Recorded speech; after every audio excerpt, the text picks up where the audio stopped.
High in the snow-laced Rockies, where winter holds court for half the year, Silas Grady tends to his father's legacy. 1,000 acres of rugged ranchland that's as lonely as the man himself. For 15 years, he's lived with the weight of a past mistake that cost him everything he once held dear. His days follow the rhythm of the seasons, marked only by the quiet company of his horses and the endless tasks of mountain ranching. But on this bitter December night, fate has other plans. Through the howling wind and stinging snow, Silas spots what he thinks is a wounded deer. Instead, he finds a young pregnant woman, half frozen and harboring secrets as deep as the winter drifts. What could drive someone in her condition to brave a mountain storm alone? Before we jump back in, tell us where you're tuning in from.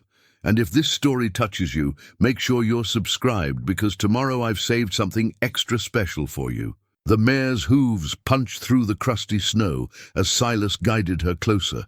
The shape he'd spotted lay half buried in a drift, dark against the endless white. His father's compass swung beneath his sheepskin coat, its familiar weight a reminder of nights like this, when the old man would ride out to check stock no matter the weather. "Easy, girl," he murmured, dismounting. The wind cut through his layers like a knife. 10 feet away, he saw it wasn't a deer at all, but a person. His heart kicked hard against his ribs. She lay curled on her side, one arm wrapped protectively around her swollen middle. A small backpack was clutched to her chest, like a lifeline. Even in the dying light, he could see her lips had turned blue. Silas knelt beside her, checking for a pulse.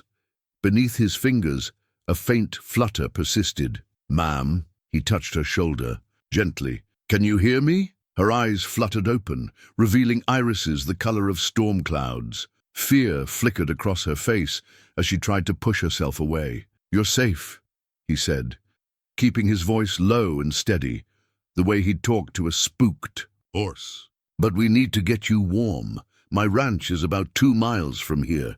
She looked at him through ice-crusted lashes, teeth chattering. "The baby. We'll take care of you both. Can you stand?" She tried, but her legs buckled.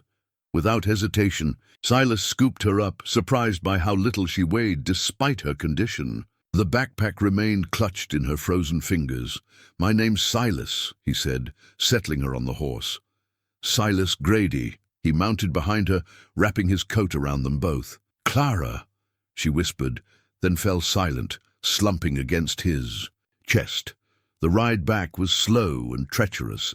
The mare picked her way carefully through deepening snow, while Silas held Clara steady with one arm, her body trembling violently against his. The backpack pressed between them, and through his coat he could feel something hard inside it. Papers, maybe, or a book.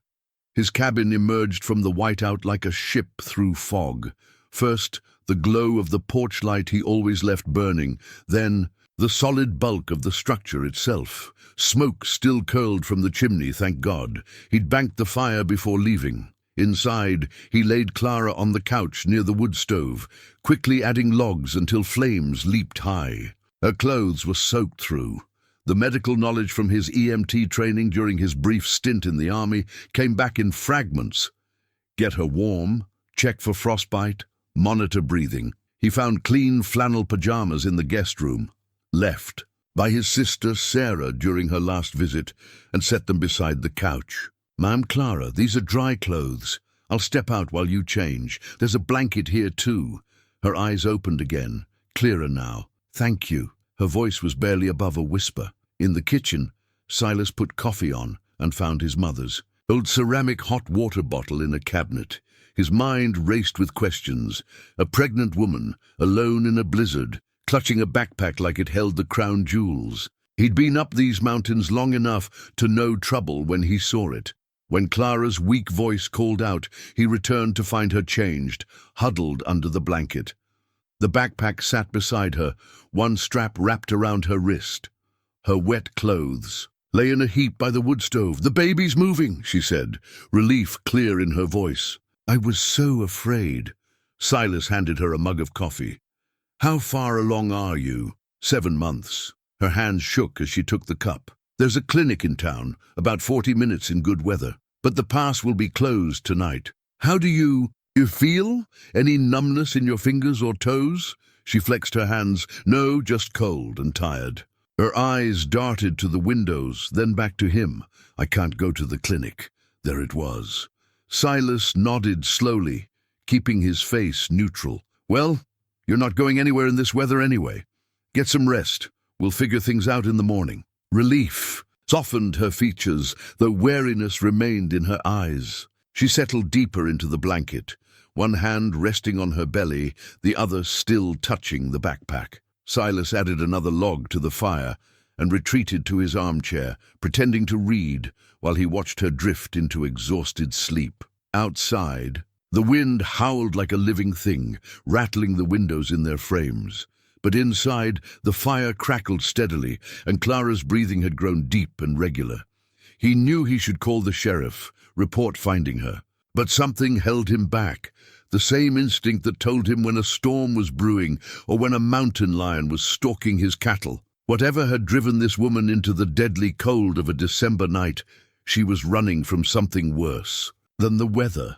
Morning brought brittle sunshine and temperatures cold enough to freeze the breath in your lungs. Clara woke to find Silas already up, the smell of coffee and bacon filling the cabin. Her body ached, but the baby's movements were strong and regular, easing her worst fears. There's hot water for washing up, Silas said, not turning from the stove.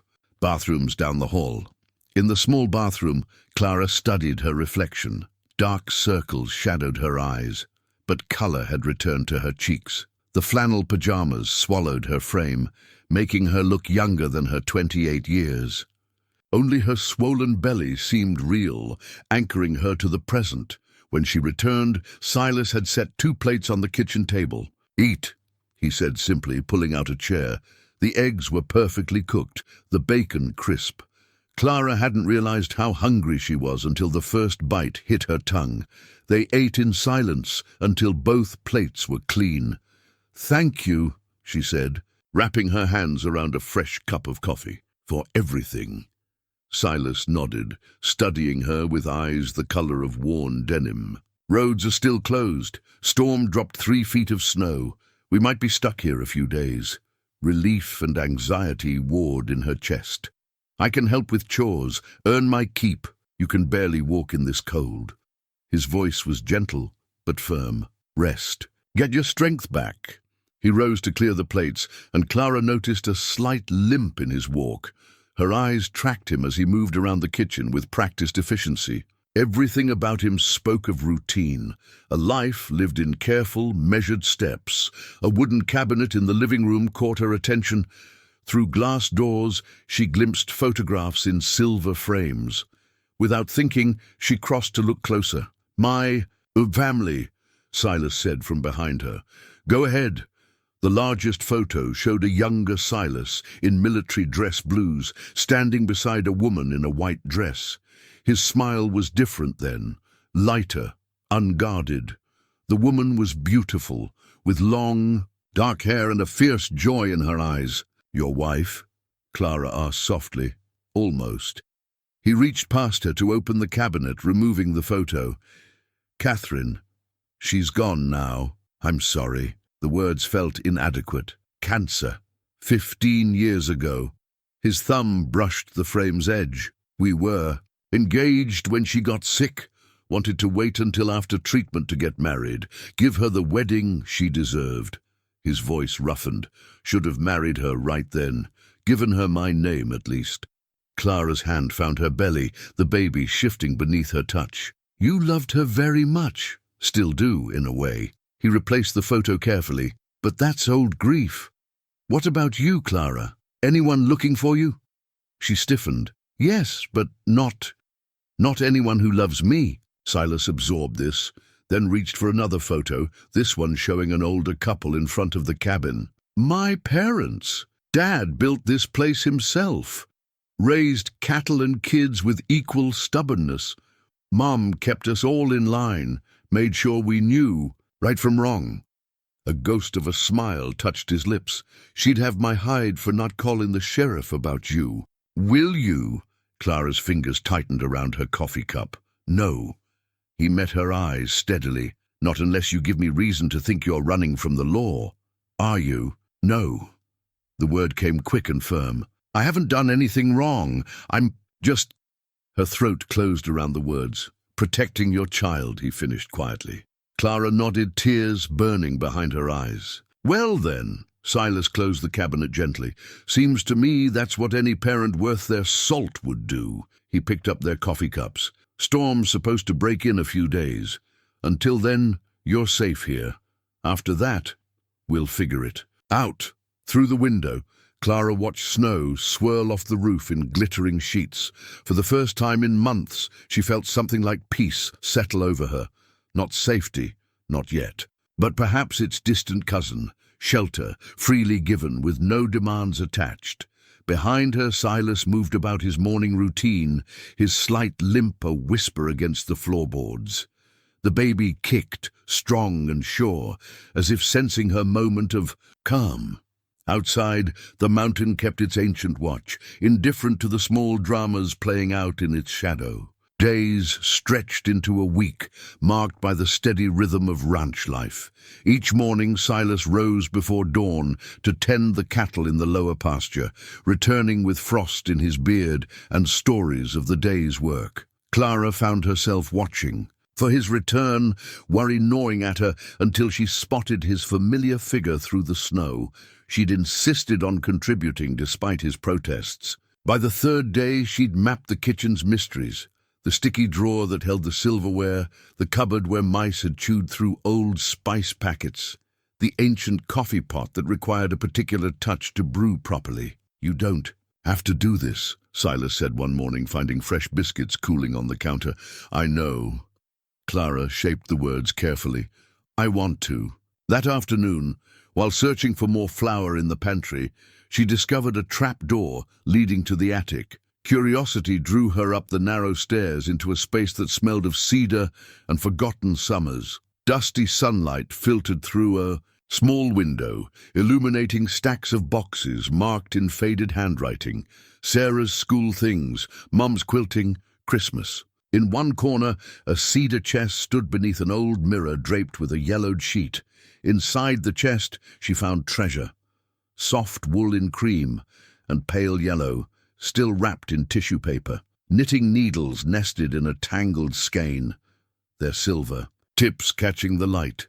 A half-finished baby blanket, the pattern complex but beautiful, lay abandoned mid-row. That was my mother's, Silas said from the stairs, making her jump. She was making it for my sister's baby, before the arthritis. Got too bad. I'm sorry, I shouldn't have... No, he interrupted gently. She'd want it used. She always said unused things were the saddest things in the world. Clara's fingers traced the pattern. It's beautiful. You knit? My grandmother taught me. Before... She swallowed the rest of the sentence. Silas nodded, understanding in his eyes. Take it. Finish it, if you'd like. That evening, Clara sat in the chair by the fire, needles clicking softly as she worked. The pattern emerged slowly beneath her fingers, delicate cables twisting like vines, seed-stitch borders providing texture. She'd forgotten how soothing the rhythm could be. Silas cleaned his rifle at the kitchen table, the familiar sounds of maintenance blending with the fire's crackle. Neither felt the need to fill the silence with words. The baby shifted restlessly, pressing against her ribs. Clara paused, rubbing the spot until the movement settled. When she looked up, she found Silas watching her, something unreadable in his expression. Everything okay? He asked. Yes, just active today. She hesitated, then added, Would you like to feel? Surprise flickered across his face. Carefully, he set down his cleaning cloth and crossed to her chair. Clara took his weathered hand, placing it where the baby kicked strongest. For a moment, nothing happened. Then a solid thump against his palm made Silas's eyes widen. Strong, he said softly. Like its mother, Clara replied without thinking. Their eyes met, and something passed between them. Recognition, perhaps, of the strength it takes to survive. Silas's hand lingered a moment longer before he withdrew it. I'll make some tea, he said, his voice rougher than usual. That night, Clara dreamed of her grandmother's kitchen, sunlight streaming through gingham curtains, the click of knitting, needles a counterpoint to old hymns, hummed in a wavering voice. She woke with tears on her cheeks, but peace in her heart. The blanket grew steadily, its pattern more confident with each row. Clara worked on it during the long afternoon hours while Silas tended to the ranch. Sometimes she caught him watching her hands move, his expression distant, as if seeing someone else in her place. One morning, the thermometer read 15 below zero. Silas came in from checking the cattle, his breath harsh in his chest. "Storms. Incoming," he said, stomping snow from his boots. "Big one." Clara's hands stilled on the blanket. "How long?" "Few days, maybe more." He met her eyes. "We'll need to get supplies from town before it hits." Fear clutched at her throat. Town meant people, questions, danger. But the alternative, being trapped without necessities, was worse. Her hands moved to her belly, protective. Silas must have read her thoughts. "We'll go at dawn. Be back before most folks are stirring. I know the back roads." He paused. "Trust me." Clara looked down at the blanket in her lap, at the pattern emerging from chaos into beauty. Sometimes safety meant taking risks. Sometimes trust was the only way forward. "Yes," she said finally, "I trust you." The nightmare came just before dawn. Clara's cry jolted Silas from sleep, sending him rushing to the guest room with his heart in his throat. She sat rigid in bed, one hand pressed to her mouth, the other protective over her belly. Moonlight caught the tears on her cheeks. "You're safe," Silas said from the doorway, keeping his distance. "It's just a dream." Clara's breathing slowly steadied. "I'm sorry. I didn't mean to wake you." "Don't apologize. We all have our ghosts." She nodded, wiping her cheeks. "I keep thinking I hear his footsteps." The words slipped out before she could catch them, and Silas saw fear flash across her face. He pretended not to notice, though his jaw tightened. "Sun's almost up," he said. "Instead, I'll make coffee." In the kitchen, he found the morning paper had been delivered early. Old Joe Bradley's boy always dropped it at the end of the drive before dawn. Silas tugged on his boots and retrieved it, shaking off the snow. The business section carried a small headline that made his blood run cold. "Harrison family announces merger amid personal controversy." Below it, a photo showed a distinguished, older man with Clara's eyes, standing beside a younger man whose smile didn't reach his expression. Silas read quickly, pieces clicking into place. Clara Harrison, daughter of business mogul Edward Harrison, had vanished 3 months ago. Her husband of 2 years, James Preston, claimed she was receiving treatment for emotional instability. The article mentioned nothing about a pregnancy. The sound of Clara's footsteps made him fold the paper quickly, but not before she caught sight of the photo. All color drained from her face. "You saw. It wasn't a question. Doesn't change anything," Silas said firmly. Clara sank into a chair, hands trembling. "He'll never stop looking. James.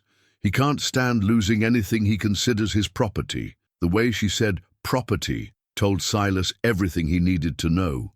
His own hands curled into fists, an old rage stirring, the same helpless fury he'd felt watching Catherine waste away, while doctors spoke in careful euphemisms about managing expectations. "My father backs him completely," Clara continued, the words spilling out like poison from a wound. "The perfect merger, his company, James's family connections, they never even asked." Her voice broke. "Never asked what he was like behind closed doors. Never wanted to know." Silas set a cup of coffee in front of her, wishing he could offer more. "The baby? He doesn't know. I left before I started showing. If he knew," she shuddered. "A baby. Would tie me to him forever. He'd use it to control me, like he controls everything else." Outside, the wind picked up, rattling the windows. The storm was moving in faster than predicted. Silas's leg ached with the pressure change, an old injury from his army days throbbing in time with his pulse. "My Catherine," he said slowly. "She begged me to marry her when we found out about the cancer, but I was stubborn, wanted to wait until..." And she was better. Give her the wedding she deserved. His laugh held no humor, as if a fancy ceremony meant anything compared to time. By the end, she couldn't even sign her name to the papers. Clara reached across the table, her small hand covering his larger one. The simple touch anchored him to the present. "So when you say he'll never stop looking," Silas continued, "I believe you. But I also know something about regret, about living with choices that can't be unmade. You're not alone in this. I can't ask you to. You're not asking. I'm offering." He met her eyes steadily. "This ranch is as good as forgotten by the outside world. We can figure out the rest as it comes." Clara's other hand pressed against her belly as the baby shifted.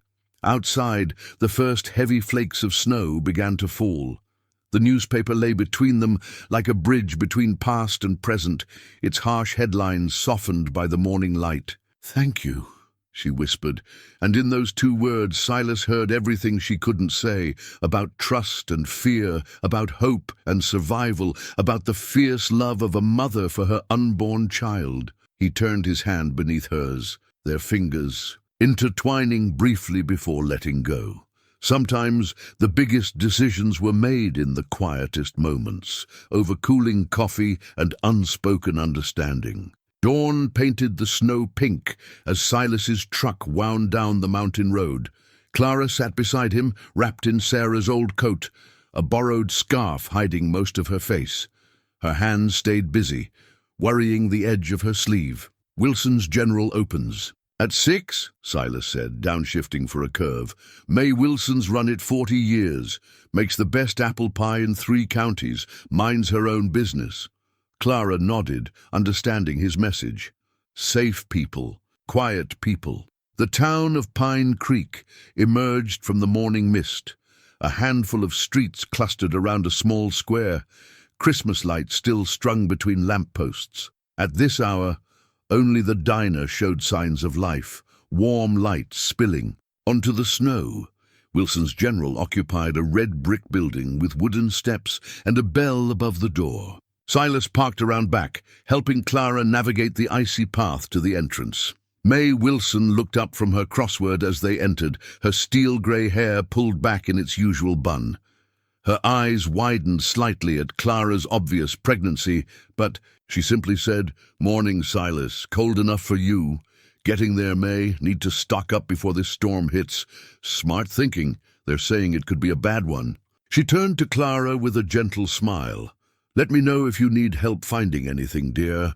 They worked efficiently, filling their cart with necessities, flour, sugar, coffee, canned goods.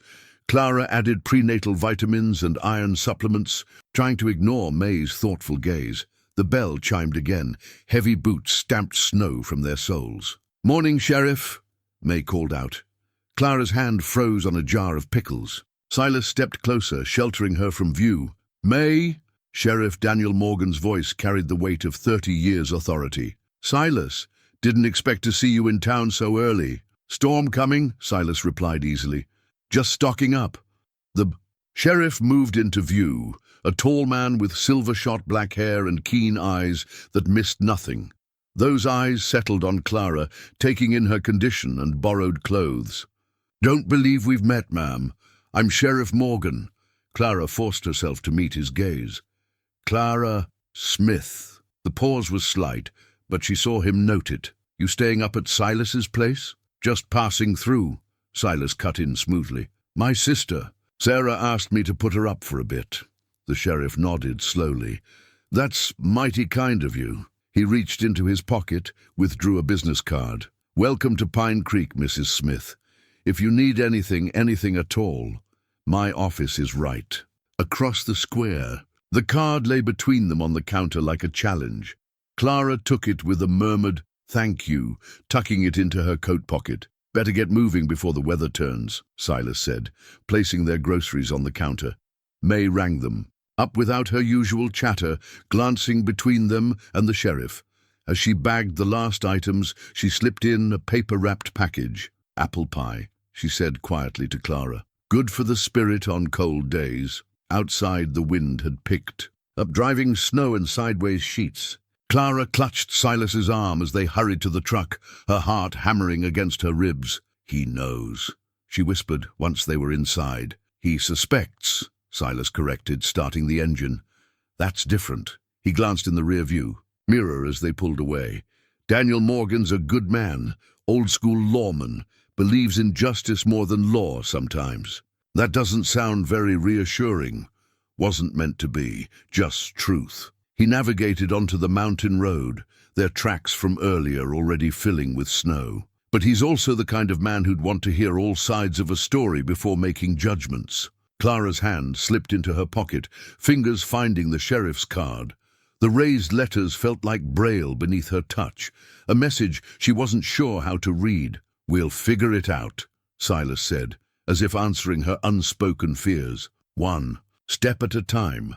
The truck climbed steadily through thickening snow, leaving Pine Creek and its questions behind. But Clara couldn't shake the feeling that something had shifted, like the first crack in spring ice, small but significant, a harbinger of change to come. The storm raged for 3 days, shrouding the cabin in a world of white. On the 4th morning, Silas didn't come down for coffee at his usual time.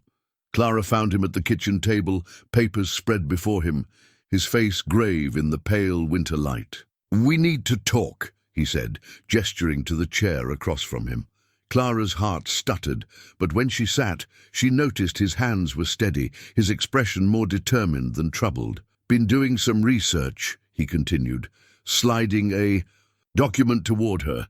"Marriage license application. County clerk's office is open tomorrow." Clara stared at the paper, its official letterhead stark against the wooden table. "I don't understand."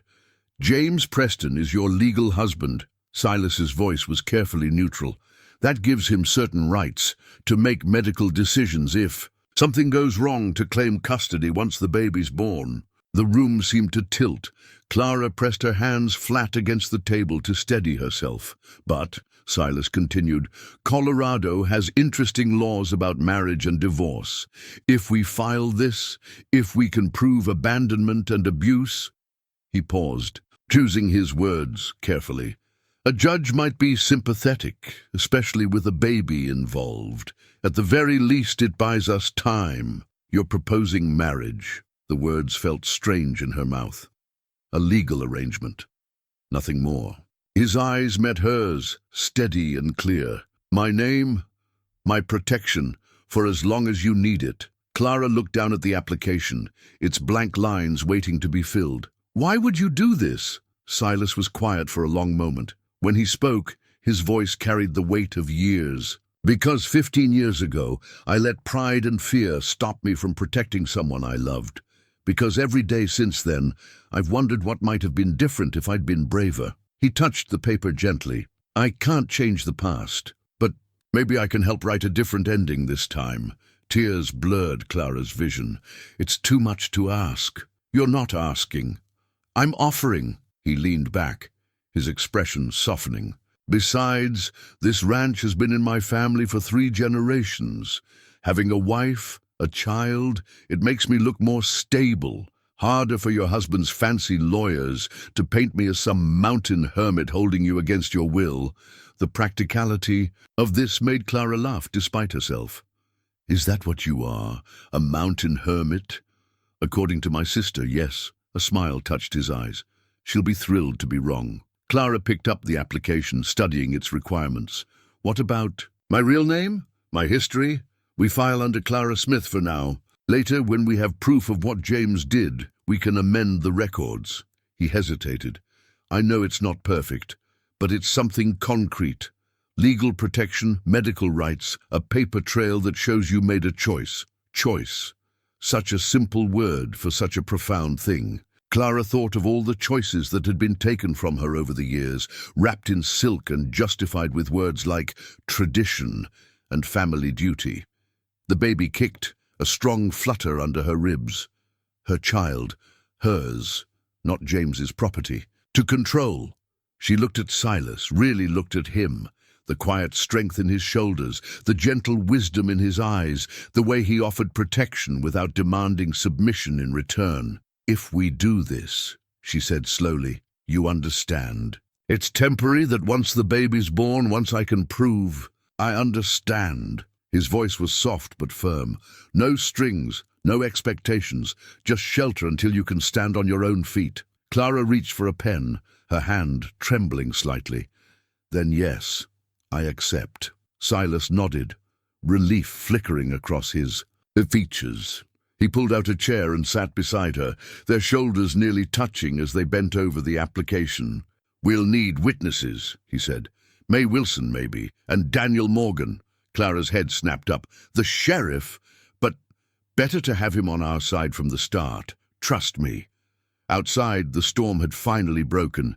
Sunlight sparkled on fresh snow, and somewhere in the distance a lone eagle cried out, wild and free and unafraid. Clara signed her temporary name on the dotted line, watching the ink dry. Such a small thing to carry so much weight. But then, the biggest changes often came disguised as simple choices, made over kitchen tables on ordinary mornings. Silas's hand covered hers briefly, warm and steady. No rings, no promises of forever.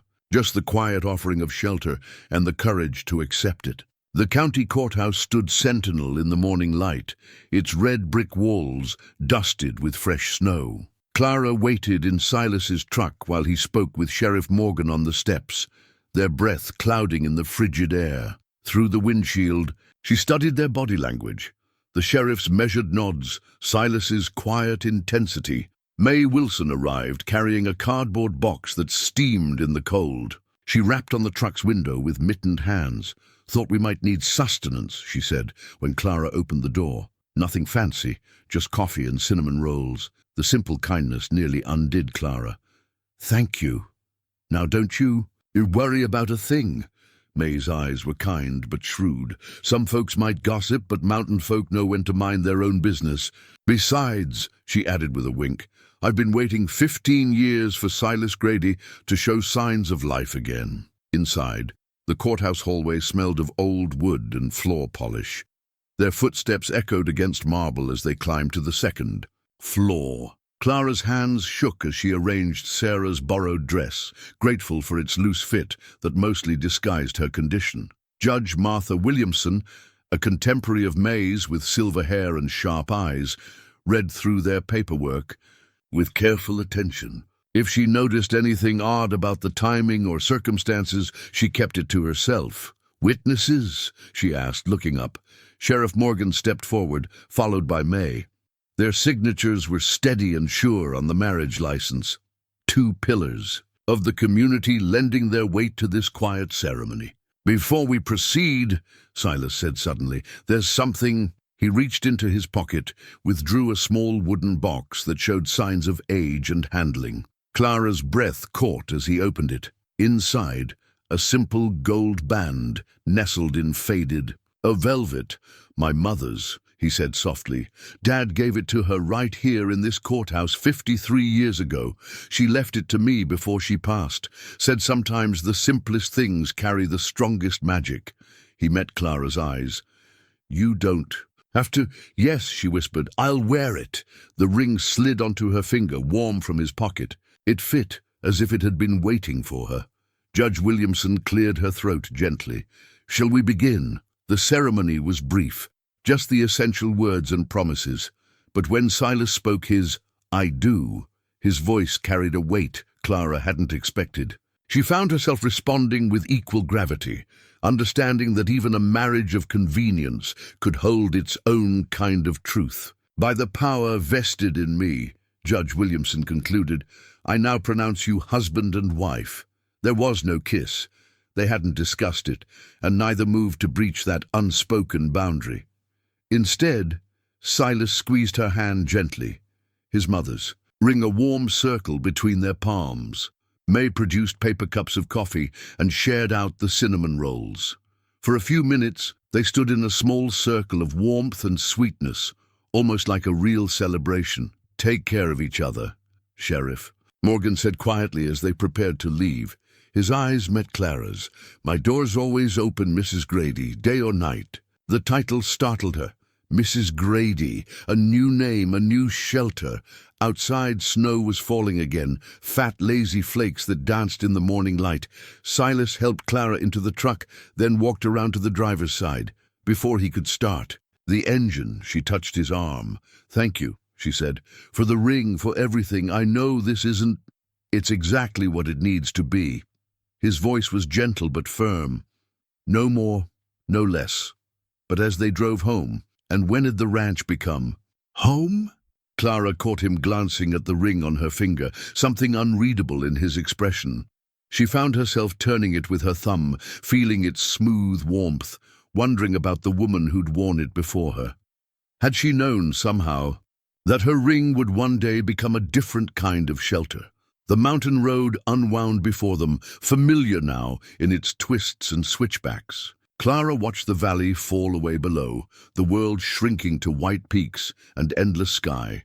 Somewhere behind them, a paper trail now proved her existence as Clara Grady. Somewhere ahead, James Preston was still searching for his wayward wife. But here, in this moment, there was only the quiet cab of the truck, the steady presence of the man beside her, and the small gold circle that bound them together in ways neither had quite expected.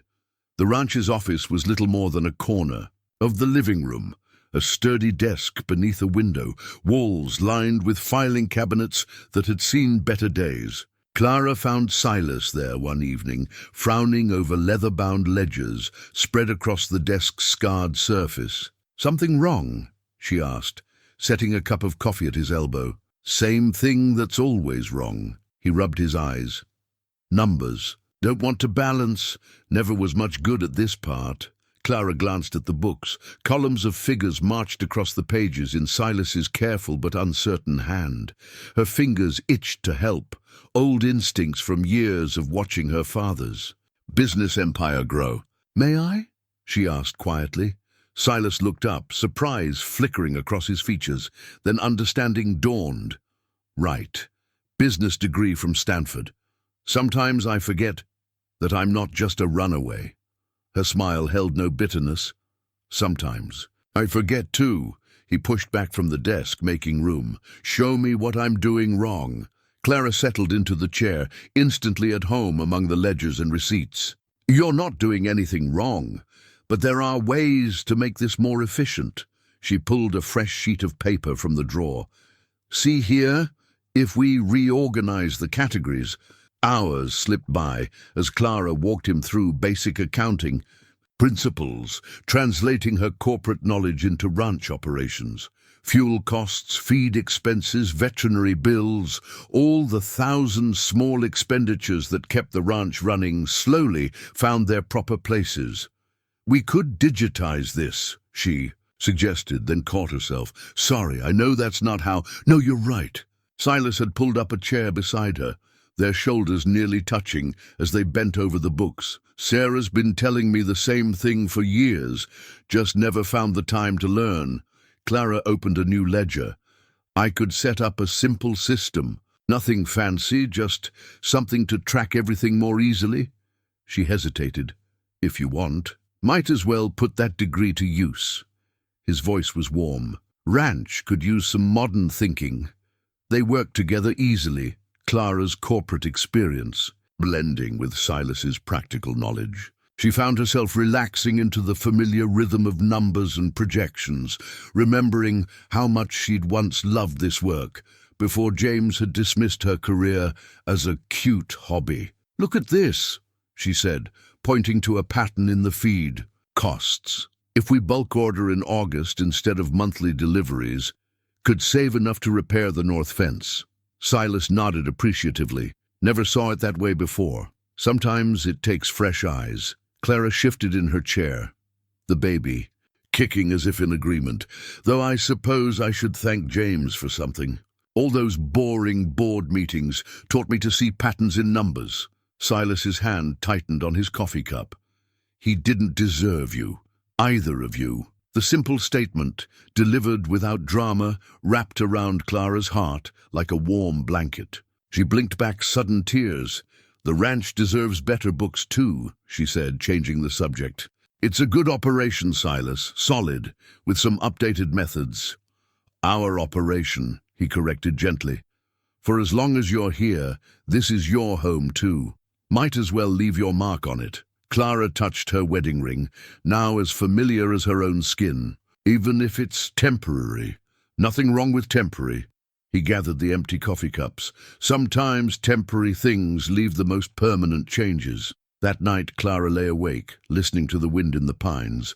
On her bedside table, she'd stacked reference materials ordered from the county extension office, guides to ranch management, sustainable grazing practices, modern accounting methods. Her notebook was filled with ideas: solar panels for the barn, a website for direct beef sales, grant applications for water conservation. Temporary, she reminded herself. This was all temporary. The marriage, the ranch, this quiet life they were building. But as the baby stirred within her, Clara wondered if anything was truly temporary. Didn't every experience leave its mark, like water-shaping stone, slowly but irrevocably? In the room down the hall, she could hear Silas's steady movements as he prepared for bed. The familiar sounds brought a peace she hadn't expected. Not passion, not romance, but something equally precious: partnership, trust, the freedom to be useful. She turned on her side, one hand resting on her growing belly, the other tucked beneath her pillow where she'd stored the newest ranch ledger. Tomorrow, she'd start implementing her ideas. Tomorrow, she'd take another step toward whatever future was slowly taking shape. Around them, as gradual and inevitable as the changing seasons. The medical clinic in Pine Creek occupied a converted Victorian house, its gingerbread trim freshly painted despite the winter weather. Clara sat in Silas's truck, watching parents guide small children up the snow-dusted steps. Her hands kept returning to the small bump where her wedding ring met her rounded belly. "We don't have to do this," Silas said quietly. "Could drive to the bigger hospital in—" "No," Clara straightened her shoulders. "Dr. Sarah Chen has an excellent reputation, and we can't hide forever." Inside, the waiting room smelled of coffee and antiseptic. Young mothers glanced curiously at them, the quiet rancher everyone knew, and his new wife no one had met. Clara felt their gazes like physical touches as she filled out paperwork under her married name. "Mrs. Grady." The nurse's smile was professional, but warm. "We're ready for you." Silas started to remain seated, but Clara caught his hand. "Please," she whispered. Something in her voice must have reached him, because he nodded and rose to follow. Dr. Chen was younger than Clara expected, with kind eyes and an air of calm competence. "I understand you've had limited prenatal care," she said, reviewing Clara's intake forms. "Let's start with a thorough checkup, then do an ultrasound to see how everything's developing." The examination room was small but cheerful, with watercolor paintings of mountain wildflowers on the walls. Clara answered the doctor's questions as honestly as she could while skirting certain truths. Yes, she'd been taking prenatal vitamins. No bleeding or unusual pain. Family history, she hesitated. "Unknown," Silas stepped in smoothly. "Clara's adopted." Dr. Chen nodded without judgment. "And how are you feeling about the pregnancy? Any concerns?" Clara felt Silas's steady presence beside her like a shield. "Better now," she said softly. "Safer." The doctor's eyes flickered between them, noting something in their body language. "That's good to hear. Shall we take a look at your baby?" The ultrasound machine hummed to life. Clara held her breath as cold gel touched her skin. Beside her, Silas shifted slightly, his hand coming to rest near her shoulder on the examination table. At first, the screen showed only shadows and static. Then Dr. Chen adjusted something, and suddenly, "There we are," she said softly. "Good." Strong heartbeat. The sound filled the small room, quick, steady, alive. Clara's own heart seemed to sync with that rapid rhythm as the image resolved into a distinct profile. A tiny nose, a curved spine, hands curled near what was clearly a face. "Oh," she breathed, tears spilling down her cheeks. Silas's hand tightened. On the table's edge, when Clara glanced up at him, she saw his eyes were bright with moisture. "Would you like to know the gender?" Dr. Chen asked. Clara looked at Silas, who nodded almost imperceptibly. "Yes," she whispered. "Please, congratulations. You're having a little girl, a daughter." Clara's hand found Silas's, gripping hard. A fierce joy rose in her chest, followed immediately by fear. A daughter in this world, with James still searching? "She's measuring right on track," Dr. Chen continued, taking measurements. "Good amniotic fluid levels, strong heartbeat, excellent movement." She smiled. "Someone's going to be a handful. Look at those kicks." "Gets that from her mama," Silas said quietly, and Clara's heart turned over at the pride in his voice.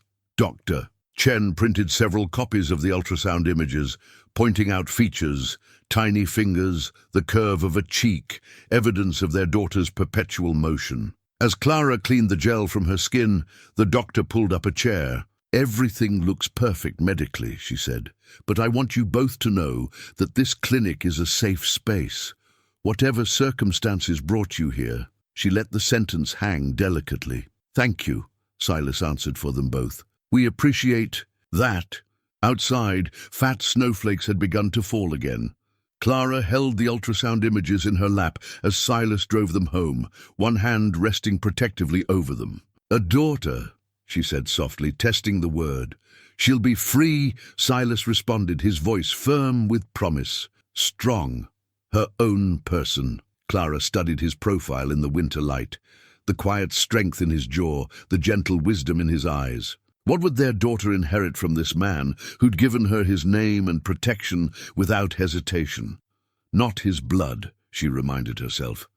This was temporary, a shelter in a storm. But watching Silas navigate the snowy roads with careful attention, she allowed herself to imagine a future where her daughter grew up knowing this kind of steady love.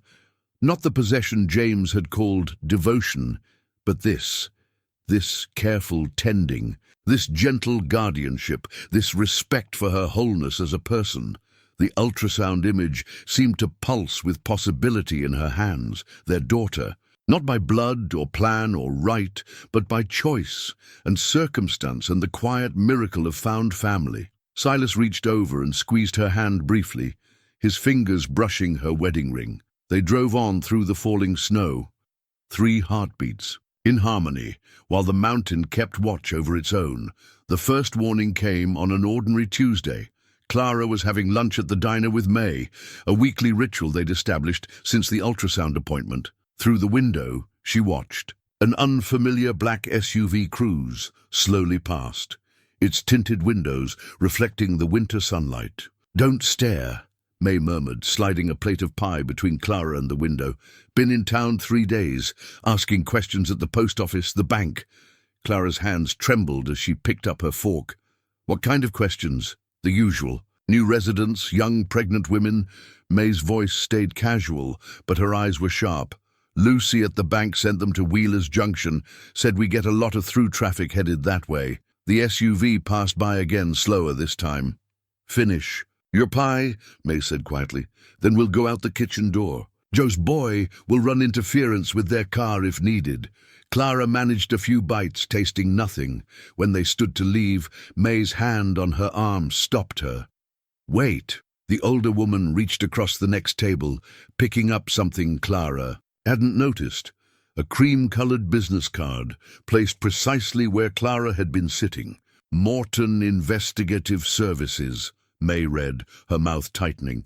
"Professional discretion guaranteed." She tucked the card into her pocket. "Let's get you home."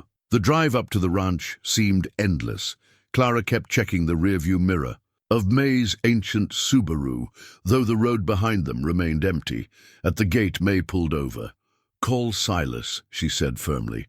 "He's checking fence lines in the north pasture. Then call Daniel. He needs to know they're making moves." Clara's fingers shook as she dialed. Silas answered on the first ring. "I'm heading back now," he said before she could speak.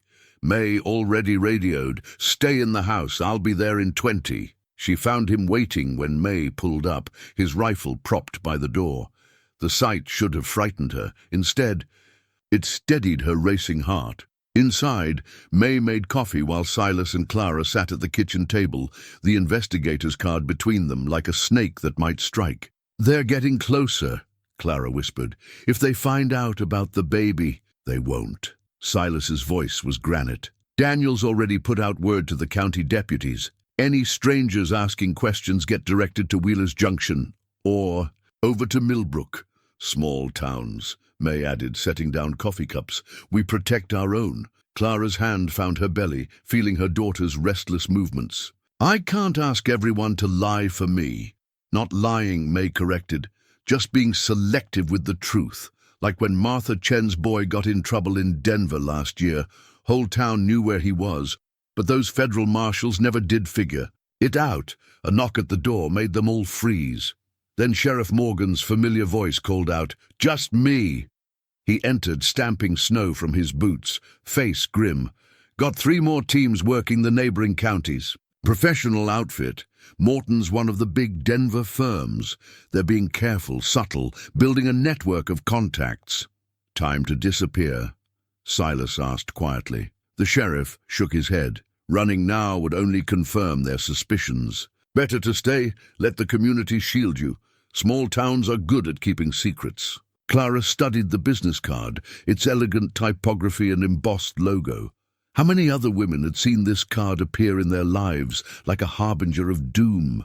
How many had run, only to be found? "James won't stop," she said, her voice hollow. "The baby, he'll use her to control me forever." "No, he won't." Silas's hand covered hers, warm and calloused. "We've got something he doesn't." "What's that?" "Time." He squeezed her fingers gently. "Every day you're here is another day of legal residence, another witness to our marriage, another piece of documentation. By the time that baby comes, you'll have roots so deep in this community, even his fancy lawyers won't be able to tear them up." The sheriff nodded. "Man like that, used to buying his way out of trouble, he won't understand how mountain folk think, won't expect an entire town to—" "Close ranks." "Speaking of," May added, "I'll talk to the church ladies. Time for a proper welcome for the new Mrs. Grady. Nothing throws off suspicion like a good old-fashioned baby shower." Clara looked around the kitchen at these people who'd become her defenders. May's fierce grandmother energy, the sheriff's quiet authority, Silas's unwavering strength. The investigator's card seemed to lose some of its power, becoming just paper and ink. Outside, snow began to fall again, erasing tracks, covering secrets. Clara rested one hand on her belly, the other still held in Silas's steady grip. Let them come with their cards and cameras and questions. Some things couldn't be tracked or bought or broken. Some things, like love and loyalty, ran deeper than blood. Clara found the documents while organizing the ranch office, a thick manila envelope that had slipped behind the filing cabinet. Inside, printouts of newspaper articles, court records, and financial statements told a story she'd never wanted Silas to know in full. Her hands trembled as she read the headlines. Harrison-Preston merger announced. Society wedding of the year. Preston Technologies acquisition raises antitrust concerns. James smiled from the photographs, always smiling, always perfect. Until the doors closed and the masks fell away. She was still sitting there when Silas came in from evening chores, snow melting from his coat. "I should have told you everything," she said quietly, "before you offered your name, your protection. You deserved to know what you were risking." He pulled up a chair, close but not touching. "Tell me now." Clara spread the documents between them like a map of her past. The merger was worth billions. Preston Technologies needed Harrison Manufacturing's patents, and James needed my father's connections. The marriage was just another business transaction. She pulled out a contract, her father's bold signature at the bottom. They planned it all before James even met me. I was an asset to be transferred. Her laugh held no humor. The perfect corporate daughter, Stanford MBA, social connections, trained from birth to be presentable. The abuse, Silas asked softly, started small. Criticism, control, which events I attended, who I spoke to, What I wore. Clara's hand drifted to her belly. When I got pregnant, I'd seen what he did to people who defied him. How they lost. Everything, jobs, reputations, futures. His lawyers could destroy anyone. She withdrew another document. A private investigator's report on a former Preston Technologies employee. The man's life had been systematically dismantled, his family driven to bankruptcy. James likes to break things, she whispered. But slowly, carefully, so no one sees the cracks until it's too late. When I told him about the baby, he smiled, said now I'd never leave, never take his child from him. He'd already planned which nurses would report to him, which doctors would be on his payroll. Silas's hands curled into fists, but his voice stayed. Gentle. What happened the night you ran? I found out he'd started a trust fund for the baby. The terms, Clara's voice cracked. He would have complete control until she turned 30. Education, medical care, everything, all requiring his approval. He'd own her entire future before she was even born. She pulled out the trust document, James's signature elegant at the bottom. I took what cash I could from my personal account, grabbed my passport and ran, kept moving, using cash only, staying at small motels. When the money ran low, I started working my way north, taking temporary jobs, sleeping in shelters, until the storm brought you here. Clara touched her wedding ring, Silas's mother's ring, given freely, asking nothing in return. I should have told you all of this, should have warned you what kind of man you were standing against. Look at me, Silas said quietly. When she raised her eyes, his gaze was steady. My father used to say there are two kinds of strength in this world. There's the kind that breaks things. That's easy.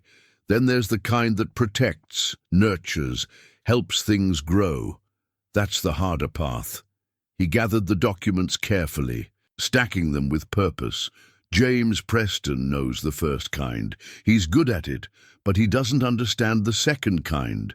The strength it took for you to leave, to protect your child, to build something new from nothing. He'll come himself. Eventually, Clara warned, when the investigators fail, let him. Silas's voice was steel wrapped in velvet. Let him come to my ranch, my community, and try to break what we've built. Some things don't break, Clara. Some things only grow stronger under pressure. She looked at him then, really looked at the quiet rancher who'd given her shelter without question, who'd offered his name and protection with no thought of reward. In his face, she saw not just strength, but understanding, not just protection, but partnership. I'm not sorry, she said suddenly, about not telling you everything before, because you might have made a different choice, and then... Her hand found her belly, feeling their daughter's movements. Then we wouldn't have this, whatever this is. Silas covered her hand with his own, their fingers intertwining over where their daughter kicked. Not their child by blood, or law, or... Right, but theirs by choice and circumstance and the fierce love of found family. No, he said softly. I wouldn't have chosen differently. Some choices are made in the heart before the head even knows it's deciding. Outside, the winter wind sang through the pines, a wild and ancient lullaby. Clara leaned into Silas's strength, letting the warmth of his hand anchor her to this moment, this place, this unexpected sanctuary where broken things could heal and new things could grow. The security consultant arrived in an unmarked truck, recommended by Sheriff Morgan's brother-in-law. Ben Matthews had the weathered look of a former ranger and the careful eyes of someone used to evaluating threats. He walked the ranch's perimeter with Silas while Clara watched from the kitchen window, her hands wrapped around a cooling mug of tea. Good sight lines, she heard Ben say. Natural bottlenecks here and here. Anyone trying to approach unseen would have to know these mountains better than you do. Silas nodded, pointing toward the ridgeline. Previous owner, my great-uncle, was paranoid about government surveillance. Installed cameras up there years ago. Infrastructure's still good, just needs updating. Smart man. Ben made notes on a tablet. Modern cameras, motion sensors, cellular backup in case they try to cut the landline, everything feeding to your phones in the sheriff's office. Clara stepped onto the porch as they approached the house. The baby stirred restlessly, as if sensing her anxiety. "Mrs. Grady." Ben's voice was professionally gentle. "Could you walk us through your daily routine? Knowing your patterns will help us identify vulnerable points." She described her days: the morning coffee with Silas, weekly lunches with May, doctor's appointments with Sarah Chen. Each normal activity now viewed through the lens of potential threat. "Good awareness," Ben approved, "but we'll vary those patterns. Different routes, unexpected timing, make it harder for anyone watching to predict your movements." Inside, he surveyed the house's entry points while explaining the system he proposed. Cameras here and here, motion sensors on all windows, panic buttons in the bedroom and kitchen, direct line to law enforcement. Clara watched Silas examine the security plans, his face grave. This wasn't the life he'd signed up for when he'd offered her shelter. "I'm sorry," she said later, after Ben left with a signed contract. "This is changing everything about your home." Silas looked up from where he was installing the first camera. "Home's already changed." His voice was quiet but firm. "For the better." She followed his gaze around the kitchen, her recipe box next to his mother's, the baby's ultrasound image on the refrigerator, her accounting books neat on the counter. Small signs of their intertwined lives. Besides, he continued, testing the camera's angle, ranch needed updating anyway. Sarah's been after me for years to modernize security. The next few days brought a steady stream of installations and modifications. Clara learned new terms: motion zones, cellular backup, encrypted communications. Each addition felt like both protection and confession. Yes, the danger was real. Yes, James would come. But there was strength in preparation. She watched Silas work with Ben, noting how their plans accounted not just for defense, but for daily life. The security system wasn't meant to imprison them, but to give them space to live freely. "Testing the perimeter alert," Ben called out one afternoon. Clara's phone buzzed with a notification showing clear images of the front gate. She could see May's car approaching, bringing supplies for the baby shower she insisted on hosting. "Working perfectly," Silas confirmed, watching the same feed on his own phone.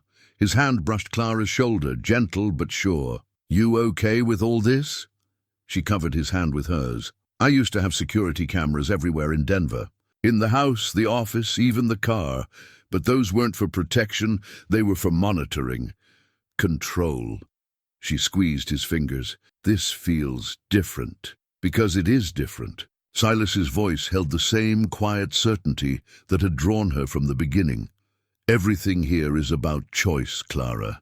Your choice to stay, my choice to stand with you. Even these cameras, they're not watching you, they're watching out for you." The baby kicked, strong and sure. Clara smiled, remembering Dr. Chen's words about their daughter being a handful. "She'll grow up free," she said softly, "knowing she's protected, but not controlled." Yes. Silas's hand moved to her belly, welcome and familiar now, free to run. These mountains, ride horses, chase dreams, protected but not smothered. Ben's voice crackled over the radio, testing the new communication system. "Perimeter secure, all systems online." Clara looked out at the ranch, at the subtle cameras now watching the approaches, the sensors guarding their peace, the reinforced doors protecting their sleep. Not a prison, but a fortress, freely chosen. Not walls to keep her in, but boundaries to keep harm at bay while life flourished within. "Thank you," she whispered. Not just to Silas, but to all of them. May with her fierce love, the sheriff with his quiet authority, Ben with his professional dedication. An entire community standing guard so that one small family could grow in peace. Silas's only answer was to draw her closer, his strength offering not possession, but partnership.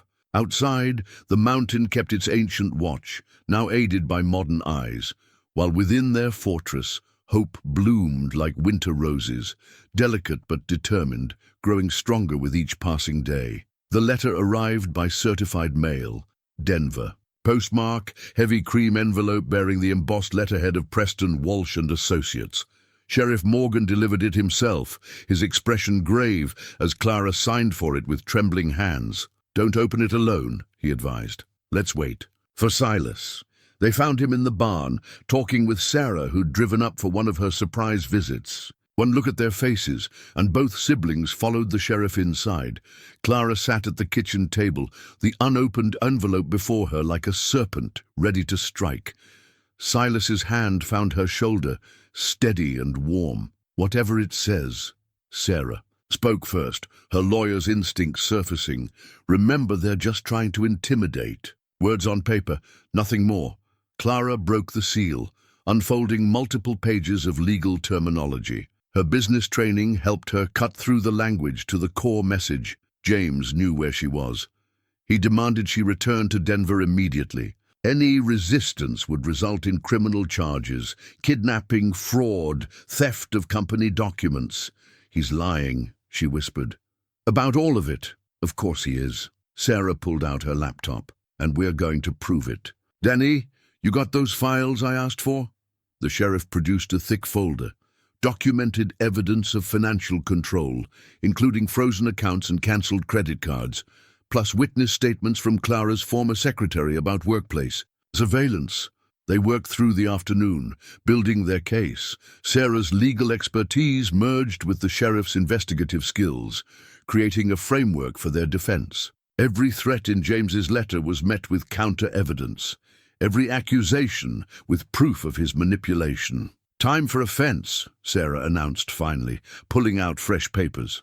"Restraining order, not just against James, but against his entire investigative team. No contact, no surveillance, no third-party harassment." Clara stared at the document, simple words that dared to deny James Preston what he wanted. "Will it work?" "It'll buy us time." Sarah's voice held the same quiet strength as her brother's. "And time is what we need. Every day you're here, legally married to Silas, openly living as his wife, makes James's claims weaker." "He'll fight it," Clara warned. "Let him." Silas spoke. For the first time, his voice low but firm. Let him show a judge who he really is. Let him explain why his pregnant wife fled across state lines in winter. Clara's hand found her belly, feeling their daughter's reassuring movements. "I won't let him near her. None of us will." The sheriff's tone held authority earned from decades of protecting his community. "This whole town's watching now. Even got calls from Wheeler's Junction offering support. Mountain folk don't take kindly to men who chase pregnant women." Sarah began filling out the restraining order application, her handwriting precise and clear. Clara watched each line appear, her name, her residence at the ranch, the detailed history of James's controlling behavior. Simple facts that felt like declarations of independence. "We'll file this first thing tomorrow," Sarah said. "I've already lined up character witnesses. May Wilson, Dr. Chen, half the town council. People who've seen you build a life here, who can testify to your stability and well-being." The baby kicked hard, making Clara gasp softly. Silas's hand immediately covered hers where it rested on her belly. "Someone's ready to fight," he said, smiling slightly. "Like mother, like daughter," Sarah observed, then turned serious. "Clara, I need you to be prepared. James will respond with everything he has, legal threats, media pressure, financial attacks. It'll get worse before it gets better." "I know." Clara squared her shoulders. "But I'm not alone anymore." "No," Silas confirmed quietly. "You're not." The sheriff gathered the papers carefully, securing them in his briefcase. "I'll have deputies watching the courthouse tomorrow. No surprises when we file." After he and Sarah left, Clara stood at the kitchen window, watching the winter sun set behind the mountains. The restraining order application felt like a pebble thrown at a giant. Small but significant, the first open defiance of James's will. "Having second thoughts?" Silas asked, coming to stand beside her. "No." She turned to face him. "For the first time, I'm not running, not hiding. I'm standing my ground, our ground." His eyes held hers, full of something that made her heart turn over.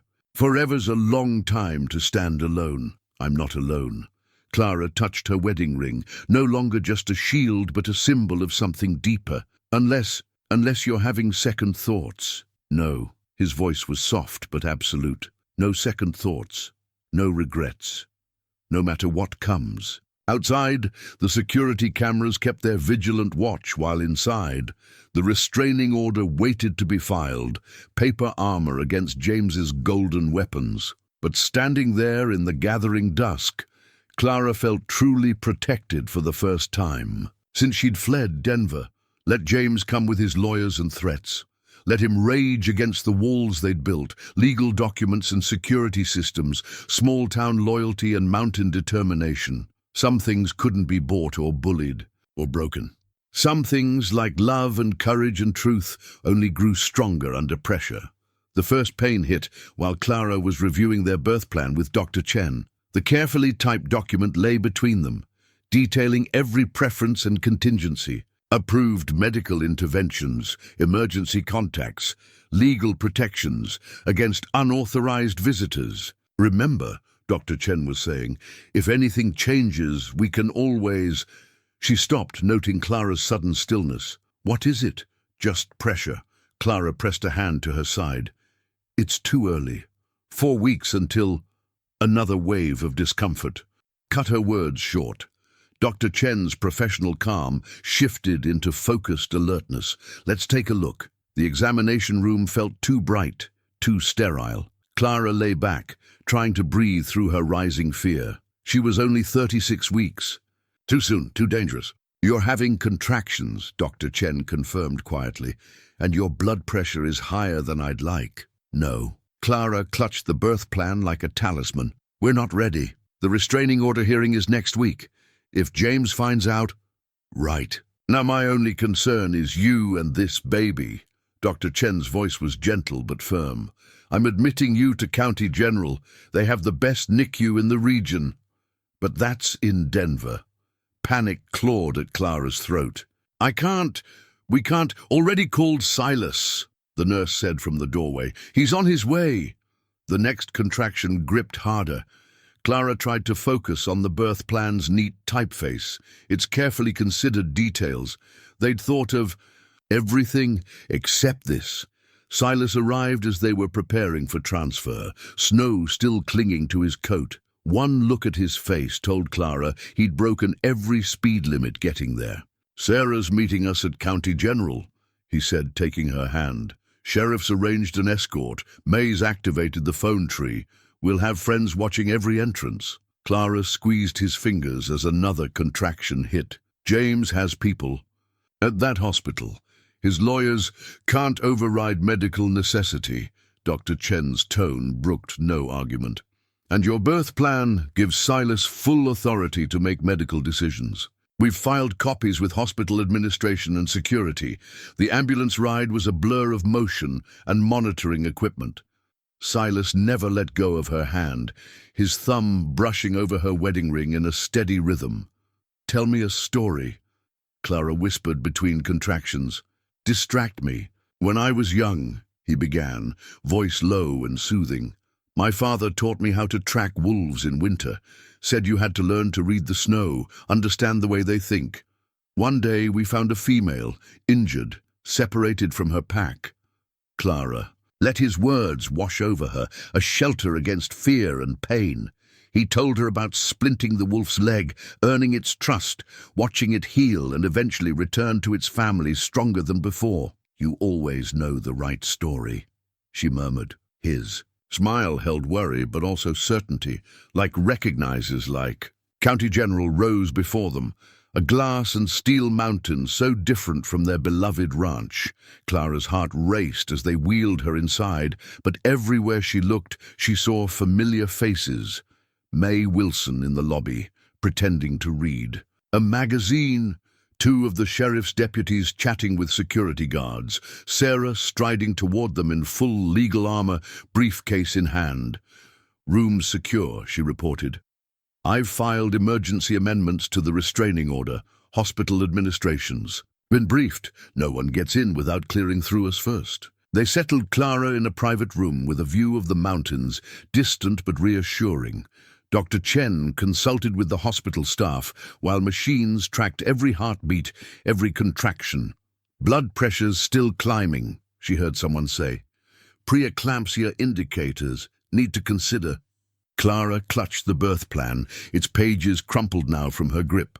Silas gently took it from her hands, smoothing it on the bedside table. Plans change, he said softly, but the important things don't. You're not alone. She's not alone. Whatever comes, we face it together. Through the window, Clara watched the sun set behind familiar peaks. Somewhere out there was their ranch, their fortress, the life they'd begun building. Somewhere in this very hospital, James might already know she was here. But here was Silas, solid as the mountains themselves. Here was Sarah, fierce in her protection. Here was May, keeping watch like a mother wolf. Here was their daughter, coming too soon, but already fighting, already proving herself as strong and determined as the family that waited to welcome her. Another contraction rose like a wave.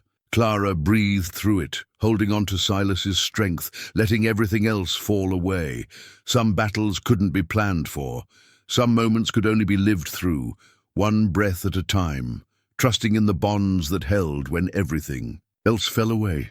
The birth certificate lay blank on the bedside table, waiting. Through a haze of exhaustion, Clara watched Silas study it in the pre-dawn light, his fingers tracing the empty spaces where their daughter's name would go. 36 hours of labor had brought them here. Their daughter, tiny but fierce, slept in the NICU down the hall, breathing on her own, fighting with every tiny breath, just like her mama.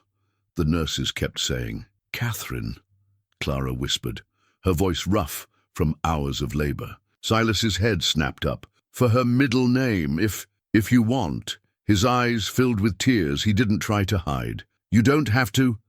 "I want to." Clara reached for his hand. "She showed me the way to you. Seems right she should be part of. Our daughter's name." Before he could respond, Sarah burst into the room, her lawyer's composure cracking. "He's here, James." Hospital security spotted him in the lobby. Clara's heart monitor spiked. Silas moved instantly between her and the door, while Sarah pulled out her phone. "Daniel's already on his way up with hospital security," she reported. "We've got people at every elevator and stairwell. He's not getting anywhere near this floor." But James Preston had never played by other people's rules. Within minutes, they heard his voice in the hallway, smooth, reasonable, professionally concerned. "My wife," he was saying. "My child. Surely you understand, Mr. Preston." Sheriff Morgan's familiar drawl carried clearly through the door. "This is a restricted floor. You're in violation of an active restraining order. A temporary order based on lies. I have documentation." "So do we." Sarah stepped into the hallway, pulling the door firmly shut behind her. Through the walls, Clara heard the rustle of papers, the murmur of legal terminology. Silas took her hand, his warmth anchoring her to the present. "Breathe," he reminded her softly. "Just breathe." The confrontation outside continued, voices rising and falling. Then a new sound cut through, the thin, angry cry of a baby being brought back from tests. Their daughter announcing her presence. To all, dead silence fell. Clara could picture James on the other side of that door, processing what he'd just heard. The cry came again, stronger this time. "That's my child." His voice cracked with something like awe or possession. "No."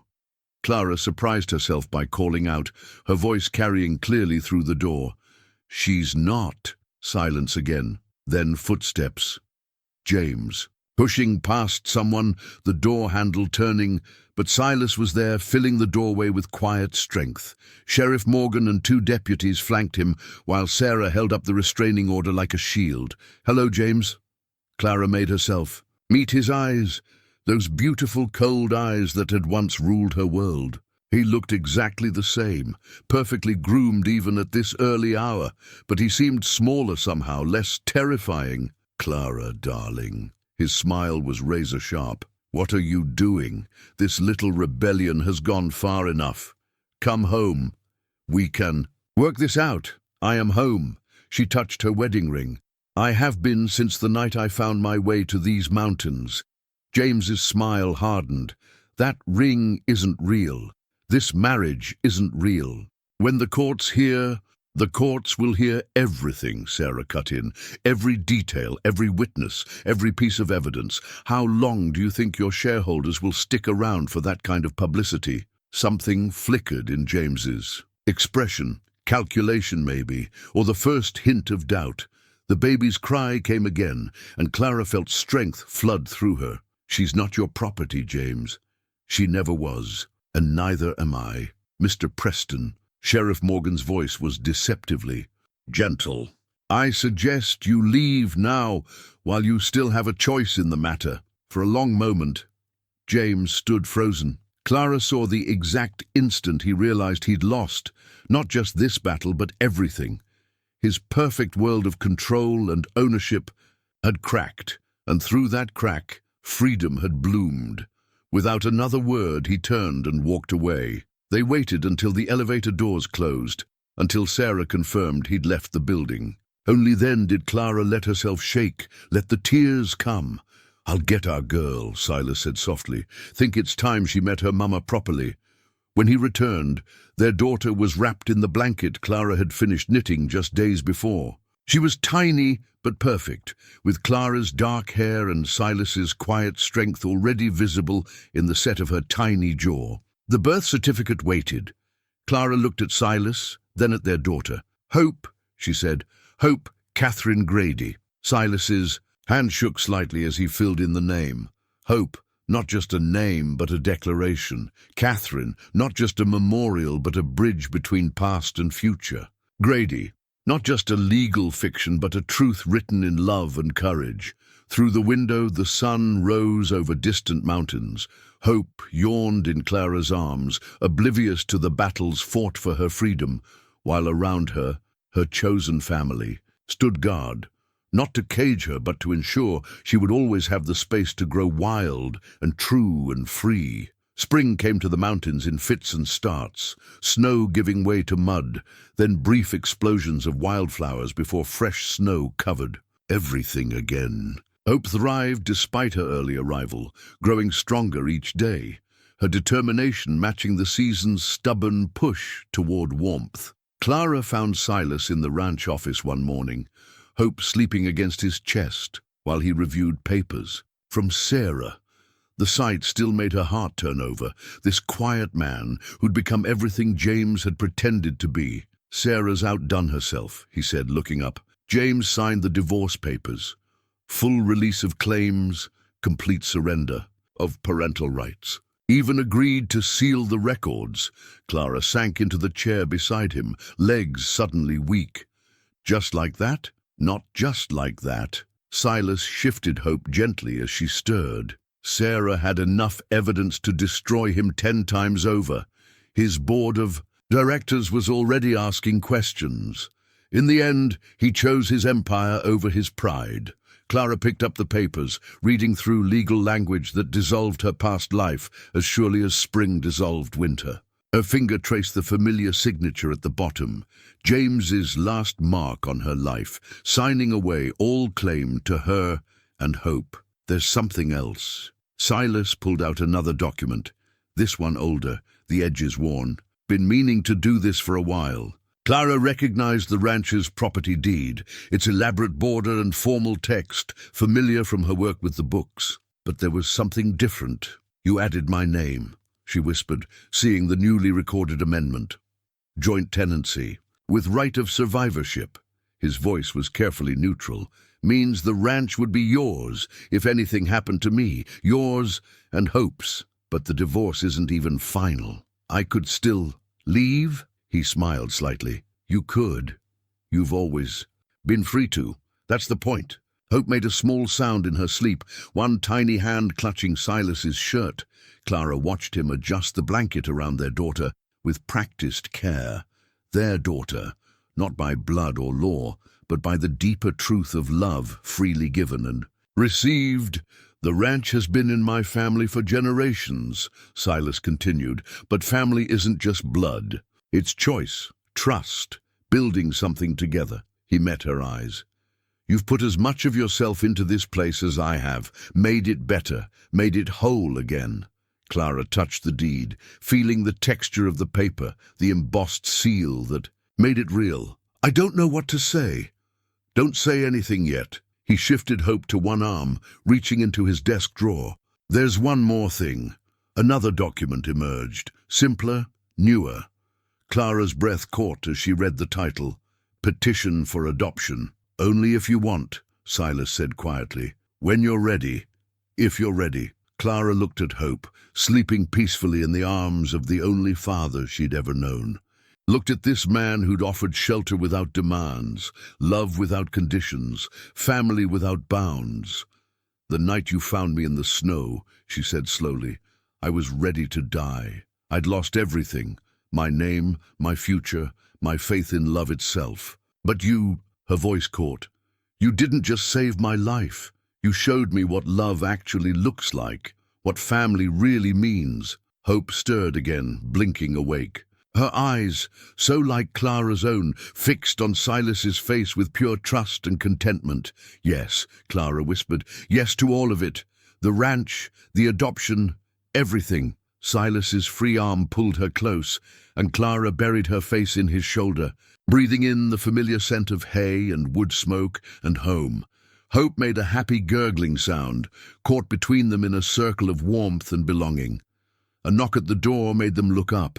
May stood in the doorway, her smile knowing. Thought. I'd find you all here, she said. Town council meeting's about to start. They're voting on the new farmers' market proposal. She winked at Clara. Our newest council member should probably be there. Clara laughed, wiping happy tears from her cheeks. Can't be late for my first official vote. She gathered Hope while Silas collected the papers, divorce decree, property deed, adoption petition. Different kinds of freedom, different kinds of belonging, all coming together in this sunlit morning. Outside, the last patches of snow were melting from the south-facing slopes. The air smelled of wet earth and growing things, of winter losing its grip and new life pushing through.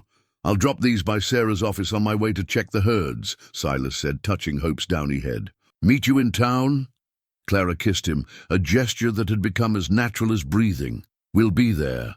She watched him drive away, hope warm against her chest, the mountains rising eternal behind them. Somewhere in Denver, James Preston was, waking to another day of power and control, of wealth without warmth. Let him keep his empire of glass and steel.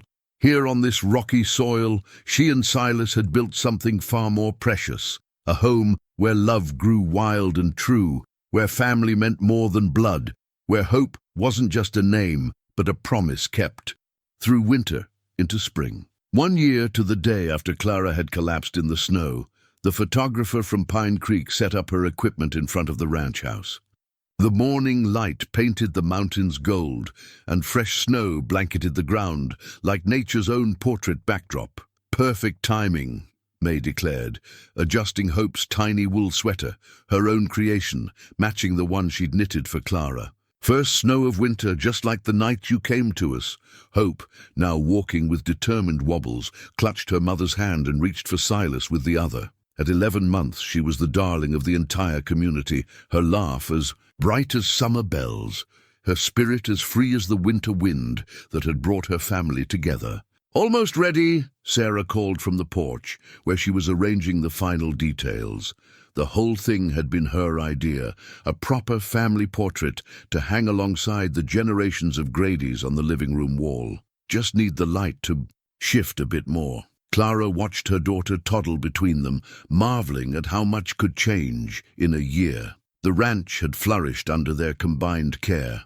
Her farmers' market initiative had brought new life to Pine Creek's economy. Silas's quiet strength had never wavered, growing only deeper as they built their life together. Found something, he said now, pulling an envelope from his coat pocket. Was going through old papers in the attic. Inside was a photograph Clara had never seen, a much younger Silas in his army uniform, standing beside Catherine. They were laughing at something off camera, their joy palpable even across the years. She would have loved all this, Silas said softly, especially Hope. She always wanted a house full of children's laughter. Clara squeezed his hand. She led you to us, led me here, that night in the storm. Ready when you are, the photographer called. They gathered on the porch steps, Clara seated with Hope in her lap, Silas standing behind them, one hand resting on Clara's shoulder. The touch was gentle but sure, grounding them both in the present moment. Perfect, the photographer said. Now just wait. May hurried forward with something in her hands. Nearly forgot. Found this in my attic.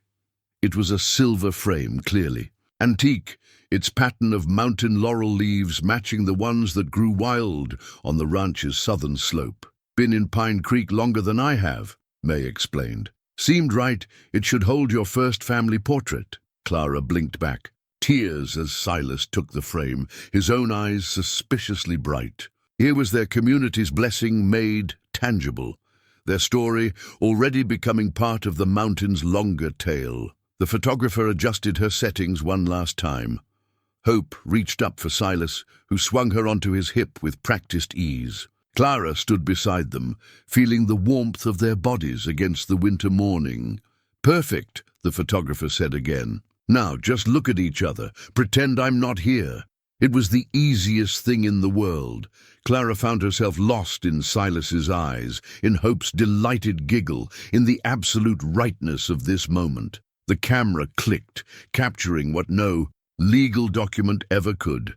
The miracle of 3 hearts beating as one, a family forged in love's deeper truth. Later, after May had gone home and Sarah had left for court, they gathered in the living room. The portrait, already printed and framed, hung in its place of honor, the newest chapter in the ranch's ongoing story. Look, sweet girl, Clara whispered to Hope. That's us. That's our family. Hope reached out to touch the frame, her fingers finding the carved leaves. Home, she said clearly, one of her first words and still her favorite. Yes, Silas agreed, drawing them both close. Home. Clara leaned into his embrace, watching the winter light play across the photograph. There they were, caught in silver. And Shadow, the man who'd offered shelter without strings, the woman who'd found strength in starting over, the child who'd brought them together. Behind them, the mountains rose eternal, while before them stretched all the promise of tomorrow. Through the window, she could see fresh snow beginning to fall. 1 year ago, that same snow had nearly claimed her life. Now it felt like a blessing, a reminder that even the coldest nights could lead to the warmest dawns. I love you, she said simply, the words falling as naturally as the snow outside. Both of you. All of this. Silas's arms tightened around her. Hope snuggled closer.